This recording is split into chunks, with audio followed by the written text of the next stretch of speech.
I'm Amanda. And I'm Charles, and welcome to the Capital Runway podcast. We're here to share experiences of our people, functions, and operations of both Washington Dulles and Reagan National Airports. Welcome back to another episode of the Capital Runway. I am Amanda. Hey, Amanda. I'm Charles, everybody. It's good to see you again. Good to see you. How's your summer been? Life is good, as I always say. So we just got back from a couple vacations. Went to the Grand Cayman Islands. Ooh. Spent a couple days there, and then we went to the Virgin Islands. Oh, okay. Yeah, so later on this month, we're going to Martha's Vineyard. Wow. So I'm definitely looking forward to that. I'm taking advantage of the vacation time. Yeah, that's awesome. And just unplugging. What about you? What have you been up to? What have I been up to? Not a whole lot. My summer has been very quiet so far, but intentionally. I had a very busy summer last year, so this summer I'm just kind of taking it easy and hanging out. Not really doing much, just enjoying the city, enjoying the district. Yeah, there's nothing wrong with hanging out. Yeah. Enjoying summer barbecues. Absolutely. Yeah. Can you believe we are halfway through the year? Or over halfway through. I know. The time is going way too fast. We are closer to 2024. I know. Wow. Isn't that crazy? And a year older. I know. Yeah. When's your birthday, by the way? My birthday's in April. Okay. You're an Aries? Yes. Yes, I'm a Pisces. Okay. Yep. So, yeah, we're all... Wow, it's almost to turn the clock again. Ready for, get those shopping lists ready for the holidays. I feel like after Labor Day, things just kind of move very quickly because you have all these holidays. You have Halloween and then Thanksgiving and Christmas, and then it's just, all right, what happened? School for kids. Yeah. Yeah, the time is, after September is going to start to pick up. Yeah, absolutely. Yeah. So who are we talking to today? Yeah, so we're going to be talking to Jaimini Erskine and Diego Cuadros about the DCA Reimagined program. So I'm excited to learn more about that program. I know our listeners are. And let's see what they got to say. Yeah, let's dive in. Welcome, both of you. We're so glad to have you guys here. Thank you. We're excited to be here. Yeah, welcome. So why don't we start with just a quick intro, who you guys are, what you do for the authority. Tell us about yourself. I'm Jaimini Erskine. I am the Vice President of Marketing and Concessions for MWA. And so I've been, oh my goodness, in the industry for over 25 years, in the concessions world, but always in airports and hospitality. So love it. And so I always worked on that side. And the client was always the airport. Right. And, I remember just going out of my way to do whatever I had to for my client, to making sure that they were happy and whatever we were servicing them was something they were pleased with. But once I came to the airport side, which was, now it's like 6 years ago when I first came over to the airport side. And it was like a whole other planet, basically. And a lot of my concessions folks used to say, oh, you're going to the dark side. But when I really thought about it, I'm like, this is so much more interesting. I mean, every single day for the 5 years that I was in my prior airport, every single day was different. Always something new came up, and I was in charge of all of revenue within the airport. It really gave a holistic picture for me that I probably wouldn't have gotten anywhere else. And so that is one big takeaway that I took from the industry standpoint, that I really like the airport side. And so when this opportunity came up, I was like, oh, I'm all over it because it's two premier airports, and you're not going to get anything better than this. I mean, just because I would fly out of Reagan and fly out of Dulles, just to be part of that experience is huge for me. So that was one of the big takeaways that I took. Awesome. What about you, Diego? What brought you to MWA? Yeah, sure. So I was hired on as a professional development associate. I was one of the cohort of about 9, and my discipline is architecture, although I do have degrees in both civil engineering and architecture. Before I came to MY, I was actually working with the federal government. So I worked as a civilian with the Navy. Shout out to NAVFAC. They brought me up. But I worked over there in production, so I did a lot of architecture drawings, engineering drawings, stuff like that. But when I came over to MWA, well, the reason I suppose is I had been sort of primed while I was over there because some of the work I was doing around the end of my time there was over at Andrews Air Force Base. So So some of the work we did out there was, of course, with like hangars, like the new presidential hangar and things like that. And so I was sort of primed to enter sort of an aviation field. But when I sort of was approached by one of our VPs here to come to MWA, I sort of did my homework and I was like, wow, this is a quality offer. And of course, I did.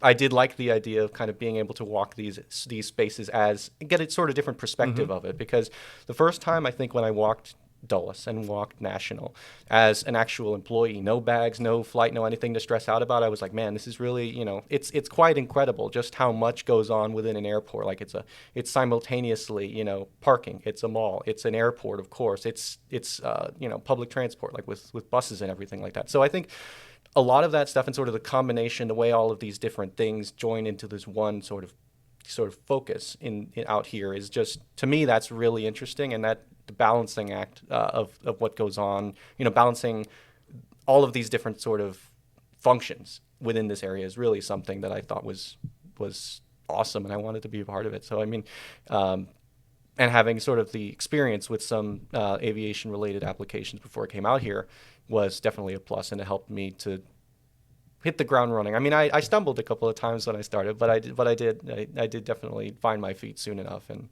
well, it's been a year. Great. That's awesome. All right, so what's going on at DCA? A few months ago, we talked about some of the new concessions coming to the airports, but what are some of the other changes going on? Yeah, I mean, the concessions thing was big. Mm-hmm.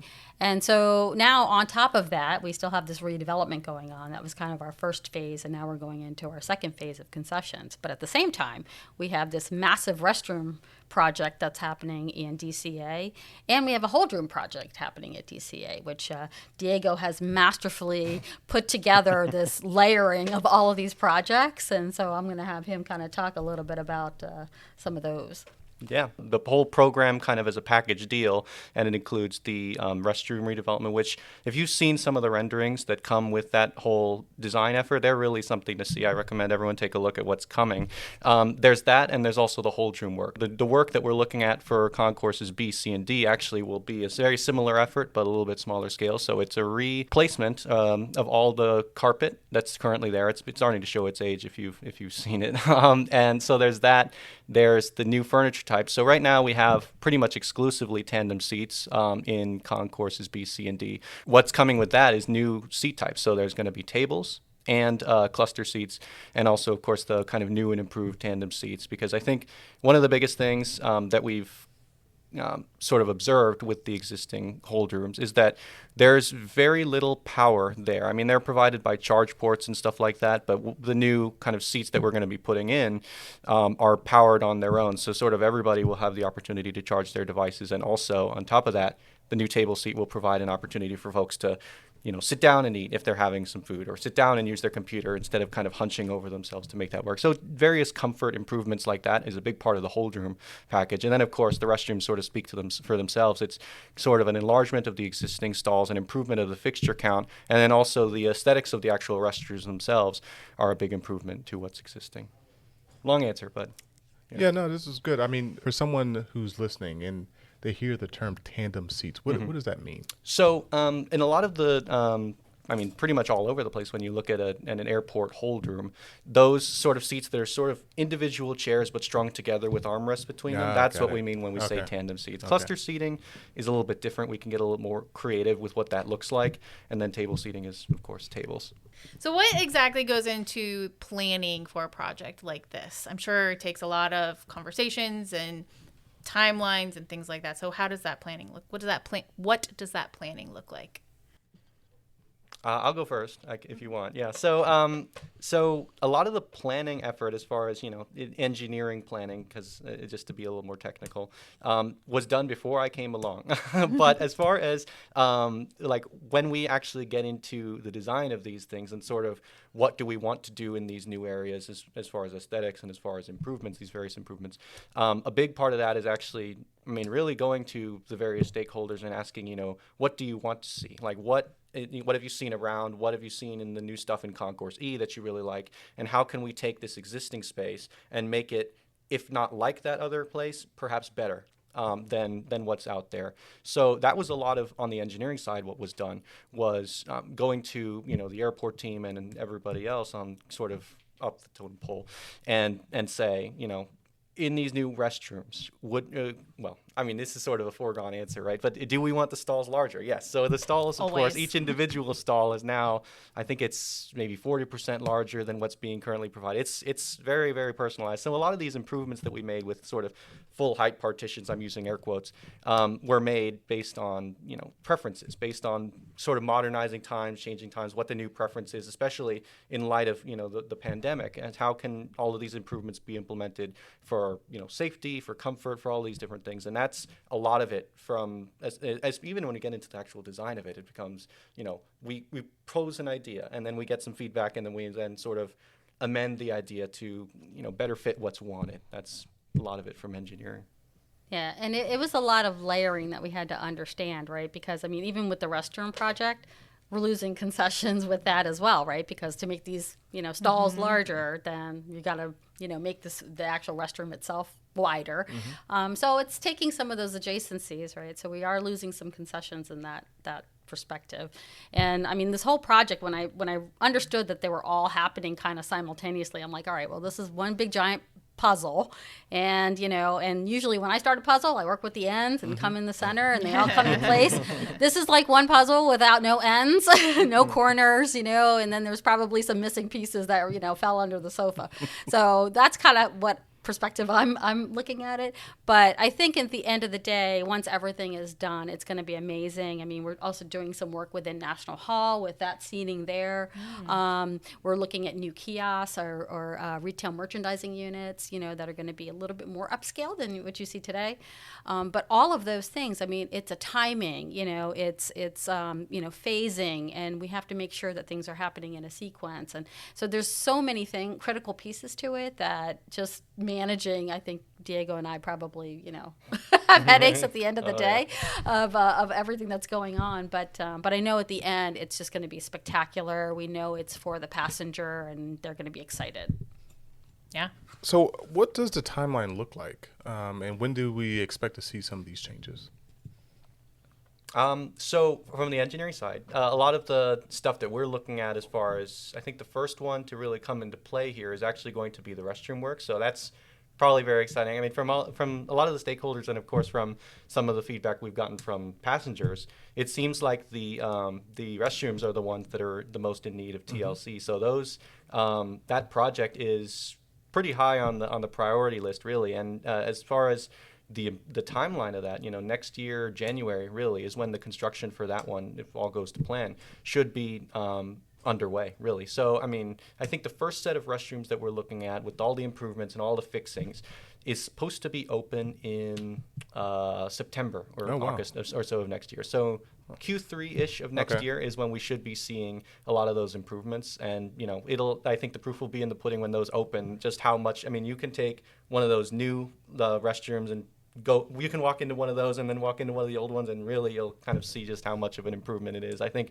that sort of transitory period when the transition is underway, that might get lost to history at some point. But, I think it will definitely be worth noting just how much of an improvement it is once we have some that are complete and some that are not complete yet. Just that will be a valuable comparison, I think.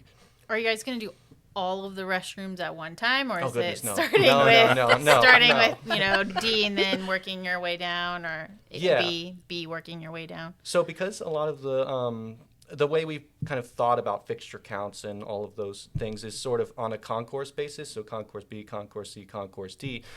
The basis at which we thought about is that they're all sort of on parallel tracks, which is to say that some work can be done in all three at any given time. As far as which those particular locations are, I think that's still a subject of discussion, and we're working on that. But I think how they, for example, I think the first set of restrooms has some work in concourse C, only I think one or two sets of restrooms. Concourse B and D actually in January will be building out of new locations for restrooms. So the new build-outs will actually be going on while the existing restrooms are still underway. So there's going to be a certain amount of work in those areas, but fortunately the new restrooms, once they're complete, will be just they'll knock you off your feet, I should say. So it's a balancing act, right? That we're trying to figure out this whole phasing plan. So we're trying to see sequentially how best to do it. Just Airport 101, when you think about aeronautical revenue versus non-aeronautical revenue, I mean, our goal is to maintain non-aeronautical revenue, right? Because then what that does is offset the costs that are happening for the airline, right? And so whenever we have concessions that go down, that's a revenue loss. And so we want to make sure that we're maintaining as much revenue as possible throughout this entire project. Now, we know that there's going to be some impacts, but if we plan it accordingly and we work together, and which we have been doing, as we have a whole redevelopment team that's been focused on this. If we do it, in according to a sequential way, and we're making sure that we're keeping all of these things on the forefront and in consideration, I think we'll get there. So by the end of, I think it's 2026, we should have, everything built out for, definitely within the concourses and for National Hall. So, and there's still a lot of work. There's restrooms at National Hall that are going to be upgraded as well.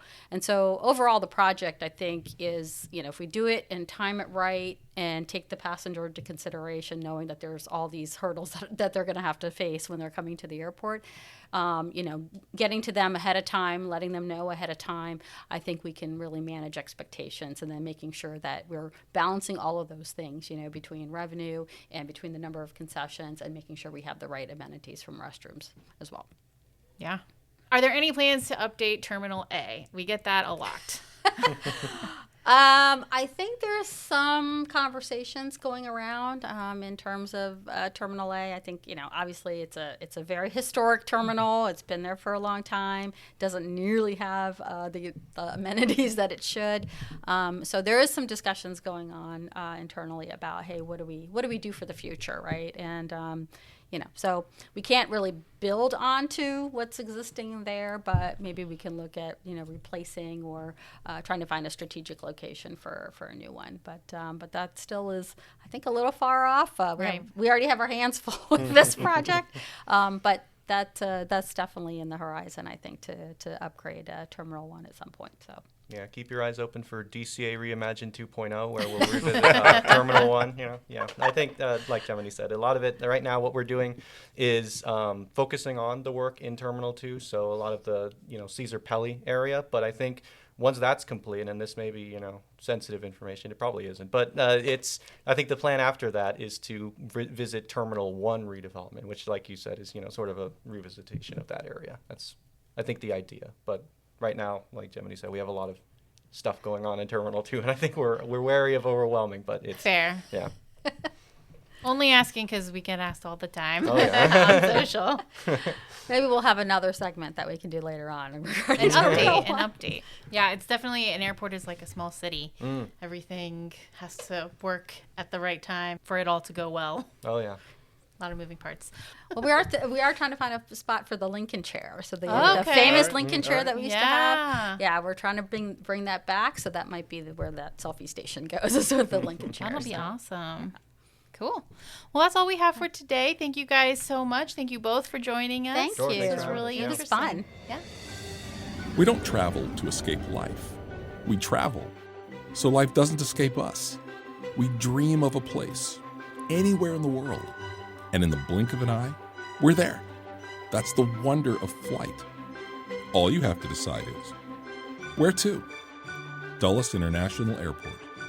Let your imagination soar. Book your adventure today at flydulles.com/nonstop.